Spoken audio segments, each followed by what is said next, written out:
Dhaka medical কলেজের আইসিইউতে গণ অধিকার পরিষদের সভাপতি নুরুল হক নূরের শারীরিক অবস্থা উন্নতির দিকে, ধীরে ধীরে কথা বলতে ও বুঝতে পারছেন তিনি। হাসপাতালটির পরিচালক জানান, নাক, কান ও চোয়ালের হাড় ভাঙা, মস্তিষ্কের রক্তক্ষরণ সহ 4টি গুরুতর সমস্যা নিয়ে ভর্তি হয়েছিলেন নূর। খুব দ্রুত তাকে আইসিইউ থেকে সাধারণ বেডে নেওয়া হবে।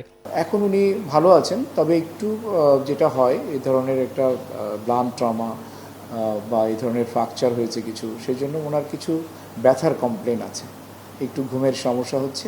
দেশবাসীর কাছে নূরের সুস্থতার জন্য দোয়া চান স্ত্রী মারিয়া। তার হামলাকারীদের চিহ্নিত করে শাস্তির দাবি করেন গণ অধিকারের সাধারণ সম্পাদক। ফ্যাসিস্ট আমলেও এতটা নৃশংসভাবে ন্যাক্কারজনক হামলা ওর উপরে হয় নাই। ডাকসুতে ওর উপরে অবশ্যই হয়েছে, সেটাও কম না, বাট সেটা ছিল আওয়ামী ফ্যাসিস্ট, ছাত্রলীগ, যুবলীগ, মানে আওয়ামী লীগের আমলে। জুলাইয়ের প্রতি, গণ অভ্যুত্থানের প্রতি যাদের রাক্ষোভ রয়েছে তারা কোনোভাবেই সেনাবাহিনীর সদস্য হতে পারে না।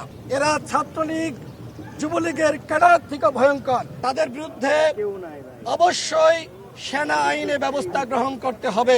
নূরকে ফোন করে চিকিৎসার খোঁজ খবর নেন রাষ্ট্রপতি মোহাম্মদ শাহাবুদ্দিন। উন্নত চিকিৎসার জন্য বিদেশে নেয়ার আশ্বাস দেন তিনি। এছাড়া নূরকে দেখতে হাসপাতালে আসেন সমাজ কল্যাণ উপদেষ্টা শারমিন মুর্শিদ এবং বিএনপির যুগ্ম মহাসচিব রুহুল কবির রিজভী। নুরুল হক নুরু ছিল যেন একটা ফ্যাসিবাদী সরকারের শিকার। আল আমিন তুষার, সময় সংবাদ, ঢাকা।